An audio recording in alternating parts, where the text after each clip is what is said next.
Have you ever wondered why some cars lose nearly half their value within just 1 year after leaving the showroom? Not all vehicles are safe in terms of resale value, and some models can even make you regret signing the contract.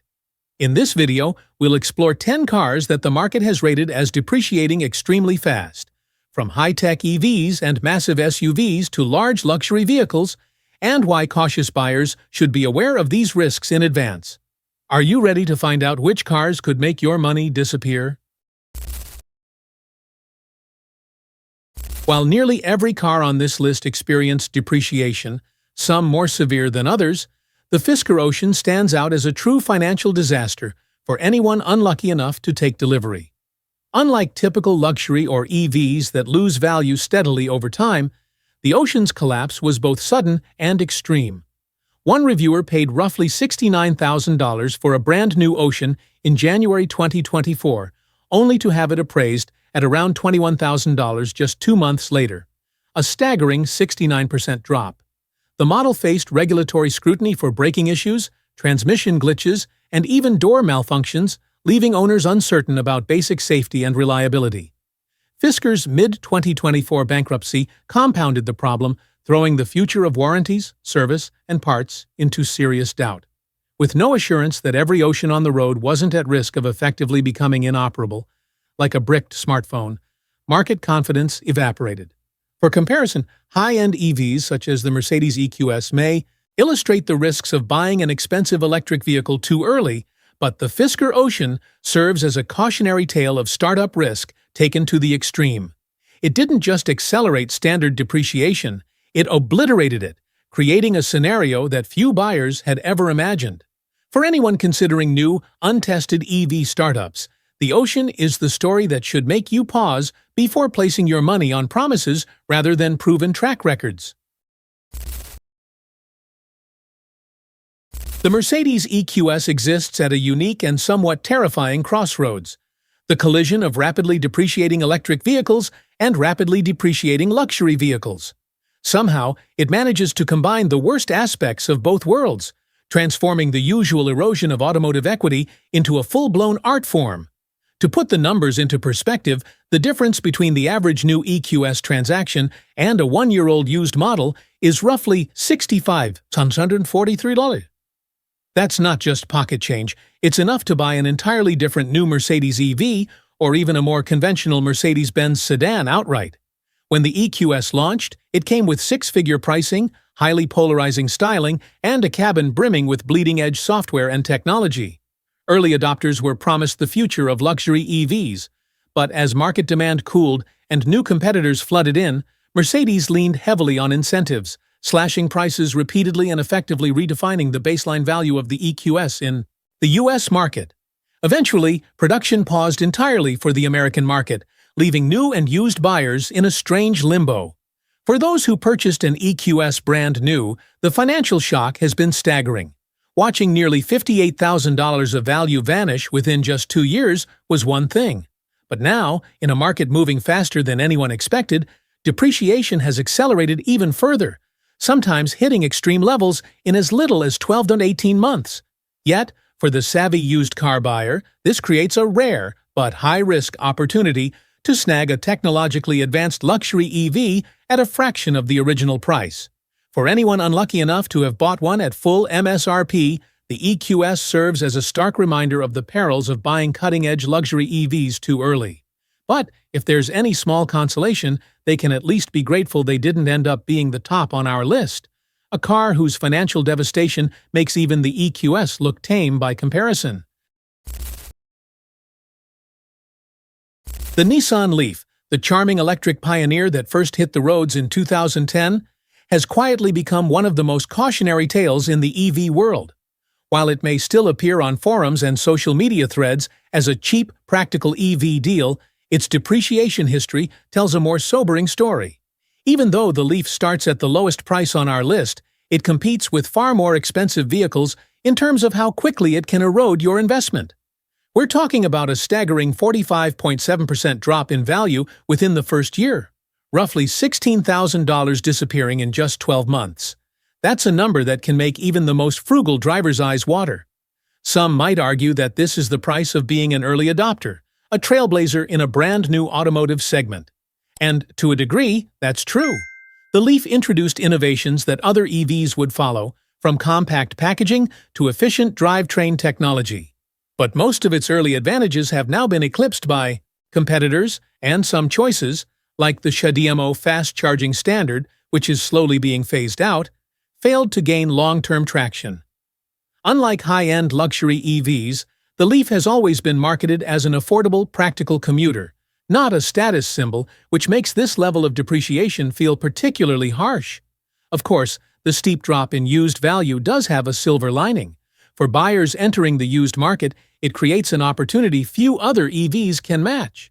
A 1- or 2-year-old Leaf can often be had for the price of a worn-out Honda Civic, offering genuinely usable electric range without the new car premium. For the original owners, however, that 45% decline is the costly reality of pioneering a vehicle in a segment where technology, incentives, and policy are advancing at a breakneck pace. In short, the Leaf remains a milestone in EV history, but it also serves as a vivid reminder. Being first in a fast-moving segment can be financially punishing. If your goal is a reliable, affordable electric car without paying for prestige, a used Leaf might be perfect. But if you're chasing investment or long-term equity, this is a lesson in depreciation few want to repeat. Next up, we have the Kia EV6, the sporty, performance-oriented cousin in the growing electric segment. While it shares a platform and technology family with other Hyundai Kia EVs, it earns a special distinction here. The EV6 was the first vehicle on our list to surpass the one-third depreciation threshold, with a staggering 33.3% loss in value in just the first year. On average, that translates to roughly $18,081 evaporating from the purchase price in 12 short months, making it a sharp reminder of how quickly modern EVs can shed equity. Part of the story is external. 2025 brought a major shakeup when the EV tax credit in the United States was significantly reduced. Korean automakers, including Kia, were particularly affected by this change, and the EV6 wasn't immune. Buyers who had purchased one under the previous incentive suddenly found themselves facing a much smaller pool of federal support, while new incentives and dealer promotions were being targeted at later production. Models? Kia's response followed the industry playbook. Aggressive discounts, low APR financing, and enticing lease deals aimed at keeping factory lines running and inventories moving. While that's great news for shoppers in late 2025, it's terrible news for anyone who purchased an EV6 a year earlier. Those early adopters now compete against newer, more affordable models and a growing number of off-lease EV6 hitting the market, driving used prices even lower. In a market where used car values have mostly been rising, this particular scenario hits hard for EV6 owners. That said, there's another side to the story. The EV6 remains a genuinely fun and engaging electric vehicle, offering brisk acceleration, sharp handling, and a stylish design that stands out in the crowded EV landscape. For anyone looking for a sporty commuter with the electric boost and tech-forward interior, the EV6 is still a compelling choice. But timing and pricing are critical. Early adopters have learned the hard way that EVs, even exciting ones like the EV6, can experience extreme first-year depreciation in a volatile market.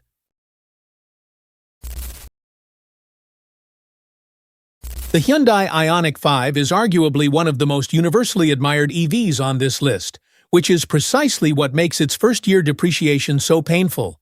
A staggering 32.9%, or roughly $16,805 lost in just 12 months.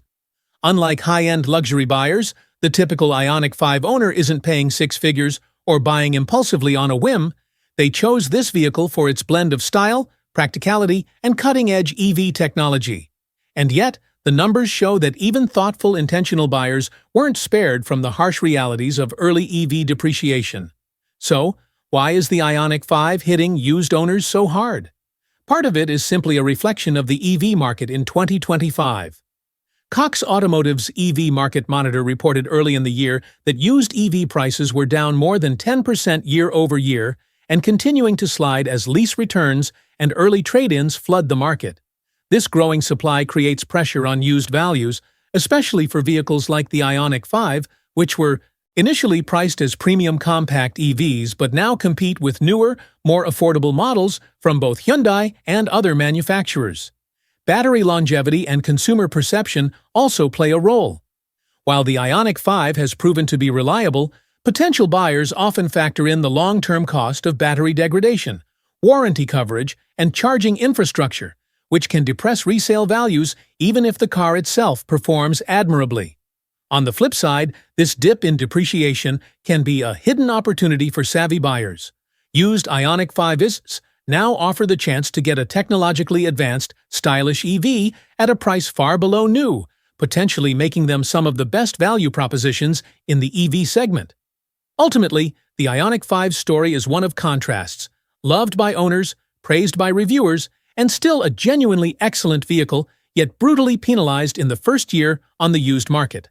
For anyone looking to get into an EV without paying full price, these early depreciation hits might actually be a blessing in disguise, but they also serve as a stark reminder that even well-liked, moderately priced EVs are not immune to the volatility of the market. The Mercedes-Benz S-Class has long carried the brand's mantra, the best or nothing. And while what qualifies as the best can be debated endlessly, cutting-edge technology, opulent interiors, or mind-bending comfort, there's one metric where the S-Class doesn't exactly shine: depreciation. In fact, when it comes to the brutal reality of resale value, it seems Mercedes is happy to leave that crown to friendly rival Porsche. Consider this: the S-Class is an unapologetic showcase of luxury, fit, and finish designed to impress anyone who steps inside. Yet, all that opulence comes at a price that evaporates quickly. In just 12 months, owners watched the value of their vehicle drop by roughly 31.5%, more than $45,000 on an average S-Class. That kind of depreciation is almost staggering, especially for a car that starts its life commanding six-figure pricing. It's as if the S-Class is designed to deliver a world-class driving experience while simultaneously reminding owners that luxury doesn't necessarily hold its monetary value. Of course, most S-Class buyers aren't hunting for bargains on gently used models. They're more likely rolling through life on $1,399 a month leases, perpetually upgrading to the latest and greatest version, give or take a few model years. Still, for those who dream of entry into this stratosphere of automotive indulgence, diligent shopping can uncover a rare deal: a well-maintained S-Class under six figures, potentially around $99,598, offering the opulence, technology, and prestige the badge promises. At the end of the day, the S-Class story is a lesson in contrasts: unmatched luxury and engineering excellence on one side, and a depreciation curve sharp enough to make even the most seasoned car buyer pause. For enthusiasts who crave the best Mercedes-Benz experience without paying new car prices, it's a delicate balance of timing, market savvy, and a willingness to accept that sometimes the best doesn't retain its financial glory. On paper, the Dodge Durango still looks like a solid choice: traditional rear-wheel drive architecture, genuine towing capacity, and the option for a throaty V8 under the hood. It checks a lot of boxes for enthusiasts who want a large SUV with some muscle and capability. But fire up your calculator or open that finance app on your phone, and the numbers quickly turn the excitement into a cold dose of reality. A one-year-old Durango averaged just $43,407 on the used market, a figure that might sound reasonable until you realize it represents a staggering 30.8% depreciation, with roughly $19,000 disappearing between new MSRP and lightly used resale. That's a serious hit for anyone counting on holding value. Critics have long circled its weaknesses. The current generation, which has been around longer than most in its segment, shows its age in several ways. Fuel economy lags behind modern competitors. Interior ergonomics feel dated, and many standard safety and driver assist features that buyers now expect are either missing or optional. When shoppers compare it to contemporary three-row SUVs like the Kia Telluride, Hyundai Palisade, or even the Toyota Highlander, the Durango often comes up short. Those rivals offer quieter, more refined cabins, better fuel efficiency, and an overall package that appeals to families and long-distance commuters alike. Still, the Durango has its loyal fans. If hauling heavy trailers, enjoying a V8 soundtrack, or towing in style is a priority, it delivers where it counts. Dodge's philosophy seems clear. Hang on to big, bold engines and muscle SUV heritage as long as possible, even if it means lagging behind in tech or resale value. Interestingly, in 2025, Dodge announced that Durango Hellcat sales would expand to 10 more states, giving performance enthusiasts an extra reason to consider it. At the end of the day, the Durango is a capable, fun SUV, but one whose depreciation story makes it a risky play if you're hoping for strong resale value. For buyers seeking a balance of practicality, technology, and retained value, it's worth weighing alternatives carefully, especially in the crowded three-row SUV segment.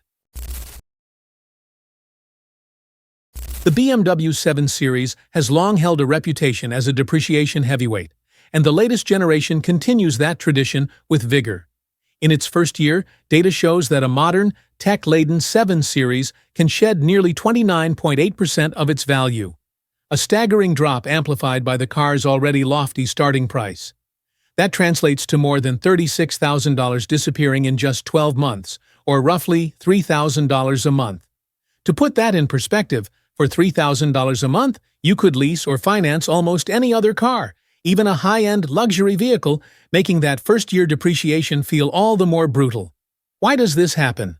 Well, for starters, it's not unusual in this category.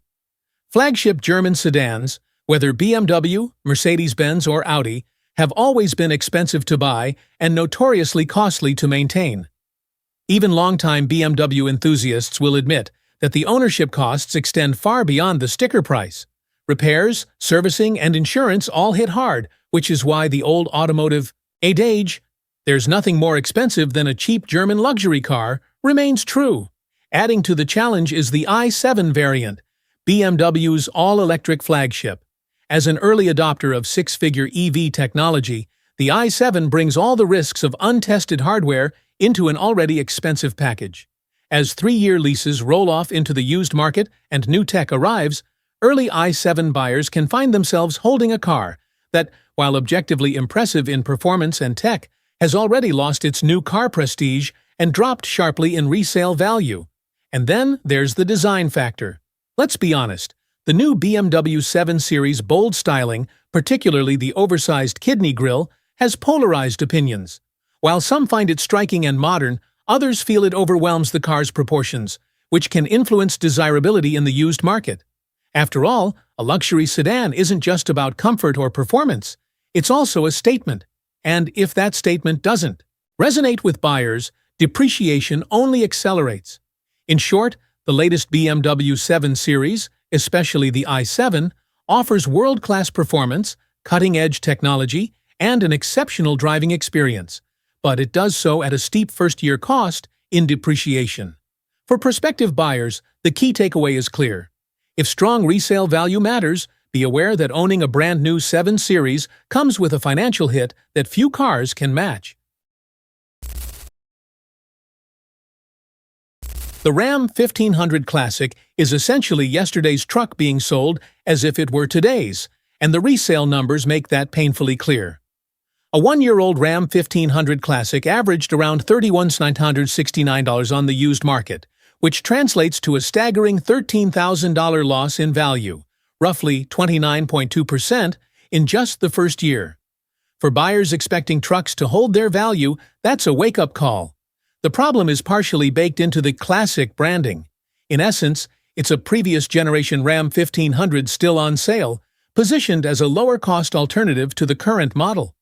While this strategy works for Stellantis in terms of showroom sales, it backfires on resale.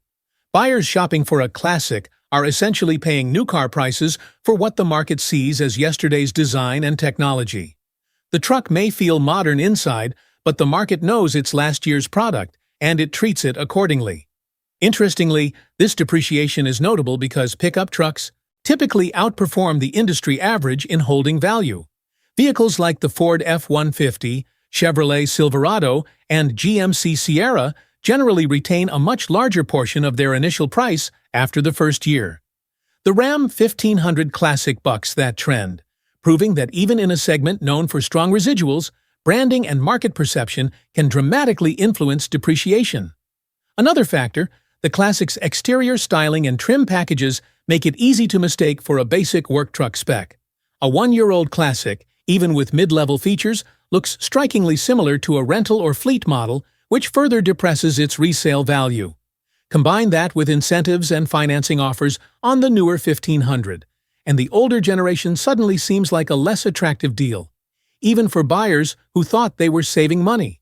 In short, while the Ram 1500 Classic may look like a savvy budget-friendly option on the showroom floor, the first-year depreciation proves otherwise. Owners who thought they were getting a safe pickup find themselves holding a vehicle that lost an unusually large chunk of value almost immediately, making it one of the biggest used truck losers in recent memory.